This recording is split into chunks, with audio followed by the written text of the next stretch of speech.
Entonces, todos sabéis dónde está el tiroides. Es una glándula localizada en el cuello que tiene esa forma. Como hay una columna, a veces no funciona. Tiene forma aproximadamente como de escudo. Decimos que está dividido en dos lóbulos, lóbulo izquierdo, lóbulo derecho. Y es frecuente que haya justo en el medio como un piquito hacia arriba que llamamos el lóbulo piramidal, que es como un resto de... Durante el desarrollo fetal el tiroides baja desde la lengua hasta el cuello y queda a veces ahí como un piquito de algún resto tiroideo en esa localización. Cuando miramos el tiroides al microscopio y lo miramos de cerca, vemos que habitualmente el tiroides está formado como por pequeñitas esferas que tienen líquido en su interior. A ese líquido en su interior lo llamamos coloide, y ahí es donde se almacena la hormona tiroidea, y esas esferas las llamamos folículos, ¿vale? Si miramos todavía más al microscopio y miramos esos folículos e intentamos ver esas células, vemos que hay dos tipos de células. Unas que forman la pared de los folículos, que son donde se van a producir las hormonas tiroideas, y otras que están entre folículo y folículo, que están en el tiroides también, pero que no tienen nada que ver con las hormonas tiroideas. Son las células C, que son las que producen calcitonina y da lugar a un tipo de cáncer de tiroides distinto.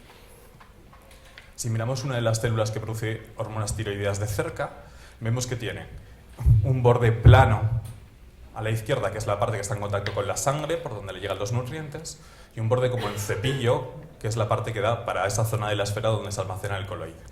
Y aquí, en esta diapositiva, que es como más compleja, solo quiero llamar la atención sobre dos cosas. Una, en el recuadro en rojo, vemos que es fundamental la acción de la hormona estimulante del tiroides, la TSH, que actúa sobre las células tiroideas para que produzcan hormona. Y esta hormona estimulante del tiroides lo que hace es que las células tiroideas sean capaces de captar yodo, y para eso hace falta que tengan ese transportador que está señalado debajo, que se llama NIS, y hacen que las células tiroideas sean capaces de producir una proteína que se llama tiroglobulina. En el fondo, la hormona tiroidea no es más que la unión de tiroglobulina a yodo. Parece muy complejo así, pero como luego todo tiene una aplicación en lo que veremos después, solo saltar esas tres ideas. Es fundamental que estén estimuladas por TSH y es fundamental que sean capaces de captar yodo y de producir tiroglobulina.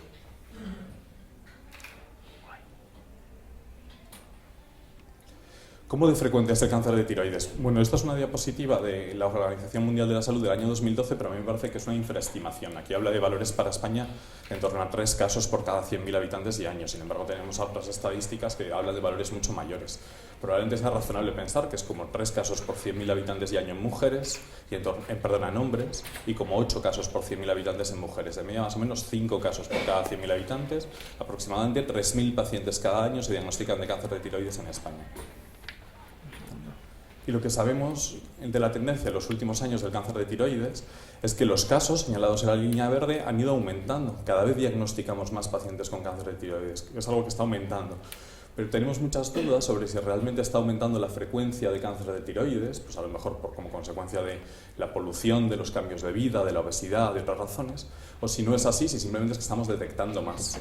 Y probablemente es una mezcla de las dos cosas, pero el hecho de que el número de muertes por cáncer de tiroides no haya aumentado nada y el hecho de que la mayoría de estos nuevos cánceres que han aumentado y que diagnosticamos ahora sean cánceres casi todos del tipo papilar y muy pequeñitos, probablemente dice que simplemente estamos detectando muchos que antes pasaban desapercibidos, no es que realmente sean mucho más frecuentes de lo que... No todos los cánceres de tiroides son iguales, y así como distinción básica, si habíamos dicho que había dos tipos de células en el tiroides, unas que formaban parte de los folículos y otras que estaban entre ellos, pues habrá fundamentalmente estos dos grupos. Y vamos a hablar de un tipo de cáncer que vamos a llamar cáncer derivado del epitelio folicular o derivado de las células foliculares, que a su vez tiene todos esos subtipos, y de un cáncer derivado de esas células C que producían calcitonina, que no tenían nada que ver con las hormonas tiroideas, que es el cáncer que vamos a llamar cáncer medular de tiroides. Con diferencia, los más frecuentes de todos son los cánceres derivados de las células foliculares. Ahí están las frecuencias relativas y con diferencia el papilar es el más benigno y también el más frecuente, el folicular el segundo y las otras formas son más raras. Prácticamente toda la charla, es imposible en 20 minutos contar todo, y entonces casi siempre vamos a hablar de cáncer derivado del epitelio folicular y casi siempre vamos a hablar de papilar y folicular. En algún momento, cuando quiera hablar un poquito de medular, lo diré aparte, o lo diré, pero habitualmente cuando no diga nada estaré hablando sobre todo de este tipo de cáncer. ¿Por qué los distinguimos? ¿En qué se distingue un cáncer papilar de un cáncer folicular de tiroides? Pues habitualmente los hemos distinguido de forma clásica porque al mirarlos al microscopio nos parecían distintos, pero los hemos distinguido por el aspecto. En el cáncer papilar de tiroides, que está puesto a la izquierda, se ve que las células se organizan a veces como formando como pequeñas proyecciones, como pequeños salientes que hemos llamado papilas, y eso es lo que le da nombre al cáncer. En el cáncer folicular de tiroides, vemos que las células se organizan en folículos muy parecidos a los del tiroides normal. Bueno, suelen ser más pequeñitos, más densos, pero al final es como la misma distribución como en esferas que habíamos visto del tiroides normal al principio. Por eso el cáncer folicular de tiroides es mucho más difícil de diagnosticar porque se parece mucho más al tiroides normal.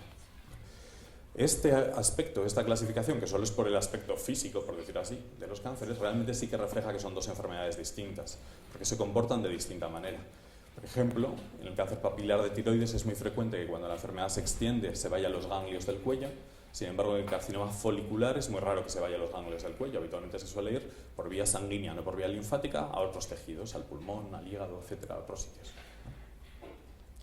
El cáncer medular de tiroides es un cáncer completamente distinto que tiene un aspecto y una forma completamente distinta.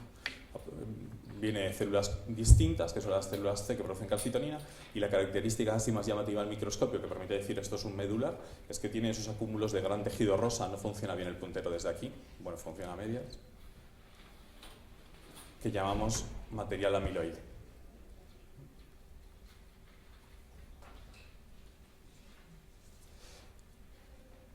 Vale, nos quedamos aquí. No nos quedamos aquí.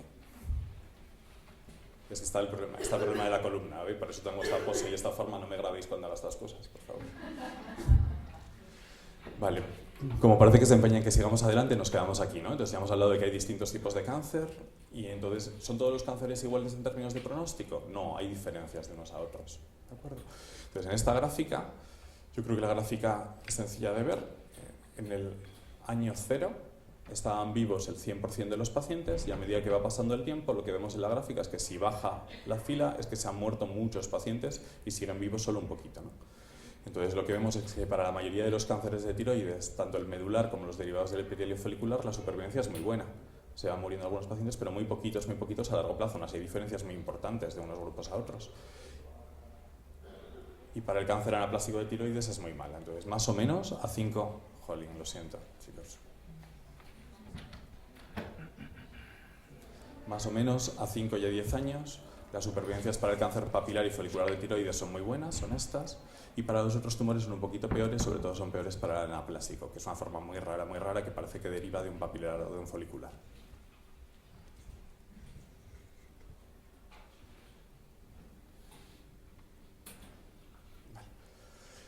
¿Por qué aparece el cáncer de tiroides? ¿Cuáles son las causas? Sabemos muy poco, pero sin embargo cada vez sabemos más. Entonces, analizando las células que producen cáncer, hemos detectado que tienen alteraciones en algunos genes y esas alteraciones hacen que unas proteínas se expresen más y la célula se divida de forma incontrolada. El tipo de genes o de proteínas alterados en cada tipo de cáncer de tiroides es distinto, no es el mismo en todos los tipos. Para los cánceres de tiroides que derivan de los folículos, las vías más importantes son la vía de MAP quinasa y la vía de PI3K, que son dos vías muy importantes en cáncer casi de todos los tipos. En concreto, en el papilar de tiroides es frecuente encontrar alteraciones en estos dos genes, en RET y en BRAF. En el folicular de tiroides es frecuente encontrar alteraciones en RAS. Luego pasáis todos por aquí y veis que el puntero es malo, que no soy yo. Vale. En los foliculares de tiroides es frecuente encontrar alteraciones en RAS y en alteraciones de la otra vía, de la de PI3K-AKT.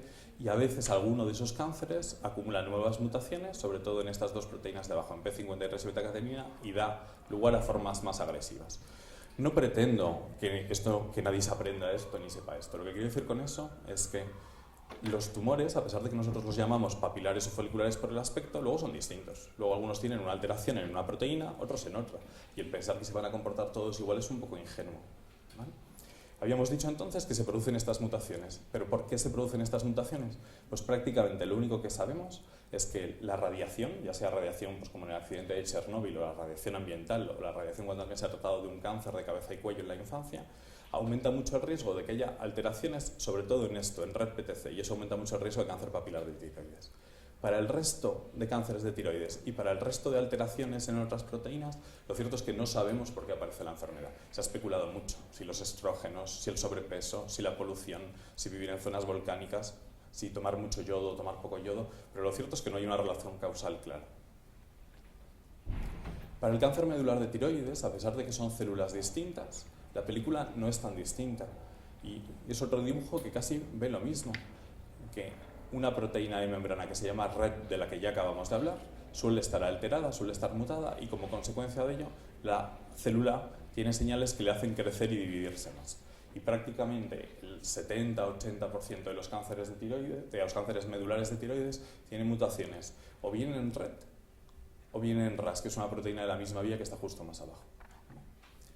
En el cáncer medular de tiroides, esta relación con la radiación que hay en el papilar no está descrita, ni se sabe. Del cáncer medular de tiroides solo sabemos que un porcentaje importante de casos son familiares y suele ser porque se transmite de generación en generación una mutación en la proteína RET.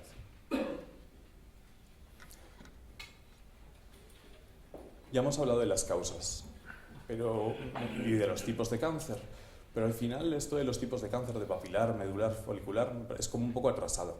Cuando les dije a mis compañeros que se iba a poner un microarray de expresión, fliparon, porque les parecía que esto para pacientes era como muy difícil de entender. Aspiro a que lo entendamos todos. Entonces, este es un estudio muy antiguo de cáncer de mama. En este estudio están analizadas las muestras de distintos tumores. Cada columna es un tumor en concreto, de arriba a abajo. Y cada fila es un gen o una proteína en concreto. De modo que el aparato, el método, nos dice, cuando viene un color muy verde, nos dice que esa proteína está elevada en ese tumor en concreto. Cuando viene un color muy rojo, nos dice que esa proteína está disminuida. Entonces, mirando este cuadro, uno puede ver claramente que hay un grupo de pacientes que tienen... que hay un grupito de pacientes que tienen estas proteínas ni muy altas ni muy bajas, estas muy bajas y estas muy altas. Y que esos pacientes son completamente distintos, por ejemplo, a este grupo de paciente que tiene las que este tenía bajas, este la tiene alta, la que este tenía alta, este la tiene baja. Entonces, con este método y mirando muchas cosas distintas a la vez, podemos clasificar mejor a los pacientes. Es como si nosotros intentásemos dividir la audiencia en hombres y mujeres rubios y morenos y asumir que todos los hombres rubios se van a comportar igual. De esta manera podemos mirar 150, 200, 300 características y hacer grupos más pequeñitos que nos permitan, como que sean grupos más coherentes, saber exactamente quién se va a comportar más agresivo, quién se va a comportar menos agresivo, quién va a responder a un tratamiento, quién no lo va a responder. Pues realmente en el cáncer de mama, la descripción clásica de mirar el microscopio es historia. Ya lo que se utiliza son estas clasificaciones. En cáncer de tiroides vamos más lento, pero esto es el futuro. Llegará un momento en el que nadie tendrá un cáncer papilar de tiroides. Alguien tendrá un cáncer de tiroides que tiene estos genes sobreexpresados, que se va a comportar de esta manera y que va a responder mejor o peor a este tratamiento. Entendido el microarray de expresión, no era tan difícil. ¿Cómo se diagnostica el cáncer de tiroides? Bueno, lo sabéis esto casi todos, va a ir un pelín más rápido, ¿no? Habitualmente uno nota un nódulo tiroideo, o se le ve en una consulta casual que se lo ve el médico y le avisa, y entonces nosotros lo primero que hacemos cuando tenemos un nódulo tiroideo es hacer una ecografía de tiroides. ¿Y por qué hacemos una ecografía de tiroides? Porque casi la mitad de la población o más de la mitad de la población tiene nódulos en el tiroides, y entonces no podemos analizarlos todos. No solo no podemos por una cuestión de recursos, sino podemos por una cuestión psicológica. Lo mal que se pasa cuando alguien le dice que puede tener un nódulo que puede ser maligno, si pinchamos a todos, mucha gente lo estaría pasando mal. Entonces la ecografía nos ayuda a decidir qué nódulos nos dejan tranquilos del todo, nódulos como el de abajo, más blancos que el tiroides normal, muy bien delimitados, con una capsulita negra alrededor, y esos nódulos solo los vigilamos y no los pinchamos. Y qué nódulos probablemente sean buenos, pero no nos dejan tan tranquilos. Son más irregulares, son más oscuros, no tienen ese bordecito también de filo. Una vez que decidimos por la ecografía que un nódulo no nos deja tranquilo del todo, le hacemos la punción. Y la punción ha cambiado realmente el panorama. Antes de que existiera la punción, muchísimos pacientes se tenían que operar del tiroides sin tener nada. Desde que tenemos la punción nos ayuda mucho, pero aún así tiene limitaciones. Habitualmente en la punción podemos obtener 4 tipos de resultados distintos. 5 tipos de resultados distintos. Hay unas poquitas células tiroideas normales con un fondo con mucho coloide, el líquido ese que estaba dentro de los folículos. Esto es benigno, perfecto, no hay que hacer nada, solo vigilar.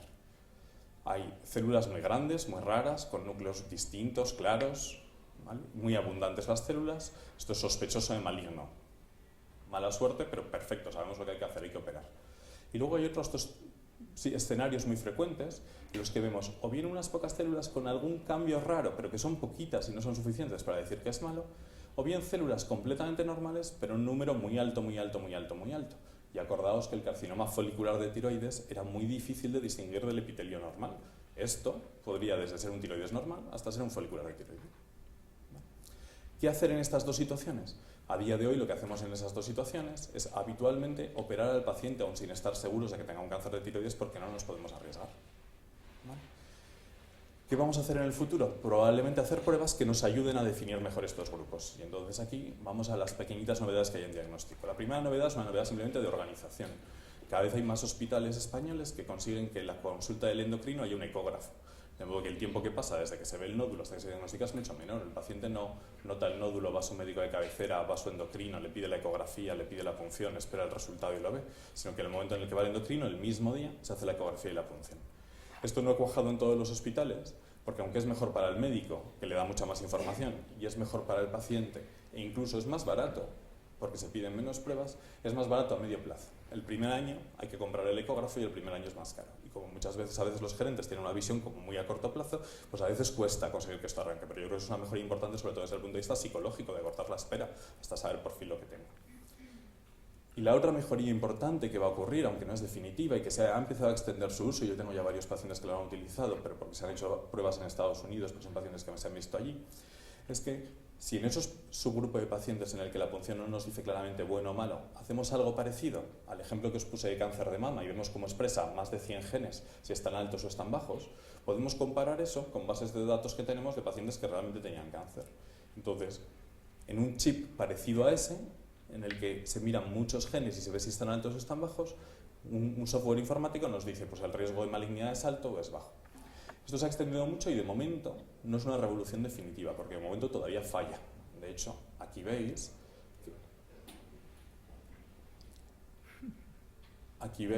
que de 120 pacientes que la prueba dijo que eran buenos, hubo 10 que eran malos. O sea, aproximadamente en un 10% de los pacientes la prueba dice esto es bueno y es malo. Y claro, un 10% es un riesgo muy alto para atreverse a no operar. Pero cuando esto se vaya puliendo, se vaya perfeccionando, se decidan los genes que sirven para clasificar mejor, es muy probable que al final podamos decir, a lo mejor con un 1% de riesgo de esta lesión, a pesar de que a la microscopio mojar, el estudio genético nos dice que es benigna y no hay que operar. Por ahí van los tiros. En los últimos años le estamos dando vueltas en la cirugía a dos aspectos fundamentales. Al primero, a cuándo hace falta quitar los ganglios y cuándo no. Y aunque hay un acuerdo no unánime, pero general, en que probablemente en el papilar es más necesario quitarlos y en el folicular menos, no todos los grupos lo hacen igual. Y lo siguiente a lo que le estamos dando vueltas en la cirugía últimamente es a cirugías distintas, con más apoyo tecnológico, que permitieran, o bien cirugías robotizadas, que lo que permiten es hacer incisiones más pequeñitas o incisiones que no estén en el cuello. Esto lo utilizan mucho los japoneses, porque parece que desde un punto de vista cultural, el tener una cicatriz en el cuello es algo que asumen mal, como que les parece que el cuello estéticamente es muy desagradable que se vea, etc. Entonces hay pacientes japoneses que han intentado evolucionar técnicas para intentar operarse haciendo la cicatriz en otros sitios, en la axila, debajo de la mama, etc. De momento es ciencia ficción, pero bueno, por ahí van los tiros, por contaros algo nuevo para los que ya se lo saben todo, ¿vale? Y la otra cosa que no es tan nueva, es de hace 10 o 15 años, pero que se empieza a utilizar un poco más y puede ser útil en algunos pacientes, yo creo que no en todos, es que como consecuencia de la cirugía, una de las cosas que puede ocurrir es que se puede lesionar los nervios que van a las cuerdas vocales y que sirven para la fonación, para la voz, nos podemos quedar afónicos. Entonces, hay sistemas que nos permiten detectar, unirse a la cuerda vocal, ver cómo se mueve la cuerda vocal durante la cirugía y si el cirujano toca por error la cuerda vocal, pero nos avisa de algún modo para que el cirujano pare y cuidado que ahí está el nervio que no lo puede seguir tocando. ¿Vale? Ya no me enrollo más con esto. Entonces, después de operado el paciente necesita siempre tratamiento con hormona tiroidea. El tratamiento con hormona tiroidea cumple dos funciones. Una función, sustituir la función de las hormonas que ya no tienes, porque si no notarías y tendrías los síntomas de hipotiroidismo. Y otra función menos clara y menos establecida, que es intentar que las células de tiroides malo que pudieran quedar, crezcan lo menos posible. Entonces damos el tratamiento a una dosis más alta de lo normal, la hormona estimulante del tiroides detecta que tiene hormona tiroidea de sobra y baja y no estimula ningún resto que pudiera quedar para que creciera. Eso que así parece que tiene lógica, no está muy demostrado, es algo que venimos haciendo desde hace más de 70 años, que hay algunos datos en modelos animales que dicen que es mejor poner tratamiento a dosis altas que a dosis bajas, pero como el pronóstico del cáncer de tiroides es tan bueno, es muy difícil hacer estudios de verdad en pacientes, porque tendrías que meter muchísimos pacientes y esperar mucho tiempo para ver diferencias muy pequeñitas en una intervención u otra. Lo hacemos de forma generalizada y cada vez estamos levantando un poquito más la mano, porque realmente la evidencia de que eso sea fundamental para el pronóstico del cáncer cada vez la tenemos menor. Muy rápidamente, y sigo solo con titulares y ya me queda muy poco, el tratamiento con yodo. No damos yodo a todos los pacientes, damos yodo a algunos pacientes. Cuando le damos yodo a un paciente, el yodo se acumula solo en aquellas células del cuerpo que tienen la capacidad de absorberlo. Ya os acordáis de la diapositiva inicial que las células del tiroides sí que podían absorber yodo, pero hay otras que no. En la foto de la izquierda le hemos dado yodo a un paciente que no tiene ningún problema del tiroides, en el que el yodo se acumula pues, en el estómago, en el tubo digestivo, un poquito en las glándulas de la saliva, un poquito en la vía urinaria, ¿vale? Y se elimina normal. En la foto de la derecha lo que hemos visto es un paciente que tenía muchas lesiones, sobre todo en el cuello y sobre todo en el pulmón y también alguna en otras localizaciones, para que hemos conseguido que el yodo entre en las células. Entonces lo que hacemos realmente es como engañar al tiroides, como un caballo de Troya, le hacemos un regalo, le damos yodo que lo necesita en teoría para fabricar hormonas, el yodo entra dentro de la célula y como es un yodo que tiene un poco de radioactividad, esa radioactividad dentro de la célula consigue destruir la célula. ¿Vale? Al final es genial, conseguimos con una única pastilla dar una radioterapia solo a las células del cuerpo que queremos y a las que no. Para esto, habíamos dicho que era muy importante el estímulo de esta hormona para que la célula captase yodo. Por eso el tratamiento con yodo no se puede hacer tomando la medicación, porque si tomamos la medicación, la hormona estimulante del tiroides va a estar baja porque ya tienes pastilla de sobra, no necesitas más y va a haber poco estímulo para que el tiroides capte. De modo que para dar este tratamiento siempre lo que tenemos que hacer es o bien quitar la medicación o bien utilizar una hormona que es esta misma hormona, la TSH, que la tenemos por ingeniería genética y la podemos pinchar y hacer que suba un pico rápido para estimular la captación. Cada forma de hacerlo tiene sus ventajas y sus inconvenientes, no hay ninguna claramente mejor que la otra, hay pros y contras y cada vez se generaliza más lo de la inyección, pero realmente hay pacientes en los que probablemente es mejor hacerlo de la otra manera. ¿Por dónde van las cosas nuevas en yodo? Las cosas nuevas en yodo van por demostrar que realmente es igual hacerlo de las dos formas, quitando la medicación y con las inyecciones, que parece que sí que es igual. Las cosas nuevas en yodo van por intentar seleccionar un grupo de pacientes que ya están curados desde la cirugía, que probablemente muchos ya se han curado con la cirugía y no hay que hacer absolutamente nada más, a los que les estamos dando yodo innecesariamente. Entonces, por intentar definir a qué pacientes a lo mejor podemos permitirnos no darles yodo o a qué pacientes podemos permitirnos darles yodo a una dosis más pequeñita. Y ya para los que se lo saben todo, pero que no pueden haberse leído un New England de este mes, no es de este mes, es de este año, tranquilos. Simplemente también otra vía atractiva con el tratamiento con yodo sería utilizar algún medicamento que hiciera que células que han dejado de captar yodo empezasen a captarlo. ¿Vale? Y entonces esto es un estudio en el que a pacientes con cáncer de tiroides se les dio un medicamento que se llama selumetinib. En azul está puesto lo que captaban antes de darle el tratamiento y en rojo está puesto lo que captaban después. Este es un ejemplo de un paciente en concreto que antes no captaba nada y que, sin embargo, tenía lesiones en el pulmón y después captó un montón. Lo mismo se ve aquí. Una cosa bonita de este estudio es que en lugar de considerar el cáncer de tiroides como todo igual, han hecho estudios de qué genes están alterados y en concreto parece que este tratamiento consigue este efecto sobre todo en los cánceres de tiroides que tienen alterado RAS.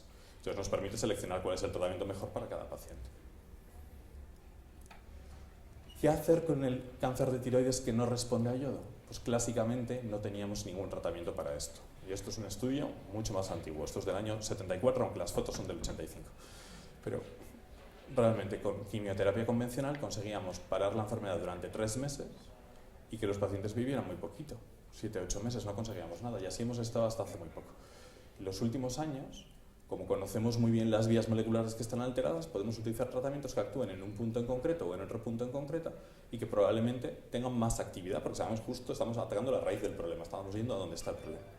Entonces, muchos habéis oído hablar de estos tratamientos. A día de hoy no hay ninguno en España que esté autorizado para utilizar en cáncer diferenciado de tiroides, en cáncer del epitelio folicular, pero hay datos muy prometedores y de hecho, como algunos se pueden utilizar para otros tipos de cáncer, los estamos utilizando igual, aunque no estemos autorizados. Este no está ni publicado todavía y estos son los resultados del tratamiento con sorafenib en pacientes con cáncer de tiroides papilar o folicular que no respondía a yodo. Como habíamos dicho que quedarse en torno a 100 era muy bueno, ¿vale? Aquí lo que estamos viendo es que a medida que va bajando la gráfica son pacientes en los que ha avanzado la enfermedad. Lo que muestra cuando baja no es que se haya muerto, es que ha avanzado la enfermedad. Y vemos que los que toman sorafenib la enfermedad tarda más en avanzar que los que toman placebo. Casi duplica el tiempo hasta que la enfermedad progresa. Esto no es maravilloso porque estamos hablando solo de 10 meses y como paciente a mí 10 meses, jolín, yo quiero mucho más. Pero la ventaja aquí es que esto solo es la punta del iceberg. Tenemos muchos tratamientos con beneficios parecidos que están en desarrollo y que probablemente el utilizar varios de esos tratamientos, el combinarlos o el saber qué tratamiento le va mejor a cada paciente, porque 10 meses es la media, pero hay algunos pacientes a los que les fue genial y que habían pasado 2 años y medio o 3 años y no había avanzado la enfermedad. Eso es lo que probablemente va a ser el futuro en los próximos años y conseguir un beneficio importante en algunos pacientes. En concreto se espera que este medicamento esté aprobado ya para su uso oficial y que no puedan poner ninguna pega para el año que viene. De todos todos modos, a día de hoy habitualmente lo utilizamos sin demasiados problemas. En cáncer medular de tiroides, y ya habíamos hecho un paréntesis enorme en el que casi no habíamos hablado de él, también hay tratamientos. Como sabíamos que RET era la molécula más importante, tenemos un medicamento que actúa sobre esa molécula. Y este tratamiento ya está autorizado para su uso en cáncer de tiroides. Demuestra también, respecto a placebo, un beneficio importante en conseguir que la enfermedad no avance, y en este estudio, que es el más grande, los que no tomaban nada, la enfermedad estuvo parada durante un poco más de 1 año y medio, y los que tomaron la medicación, cuando terminó el estudio a los 3 años, o casi a los 3 años, la enfermedad todavía estaba parada en más de la mitad de los pacientes. ¿Vale? Y este medicamento hasta ahora se podía utilizar como algo que llamaban medicamento para uso en situaciones especiales, que se podía conseguir, pero que burocráticamente era un poco lioso. Hacía falta un permiso del laboratorio, un permiso de la Agencia Española del Medicamento, y esto a veces retrasaba un poco las cosas. Pero desde este miércoles se ha aprobado un informe de posicionamiento del Ministerio de Sanidad, de la Agencia Española del Medicamento, y ya se ha definido como el grupo de pacientes en el que no hay que pedir esos permisos, el que ya es como automático. ¿Vale? Esto está publicado el miércoles y enviado por correo electrónico ayer. O sea que es como súper nuevo, pero bueno, todo mucho más fácil a partir de ahora. ¿Vale? Y eso era todo.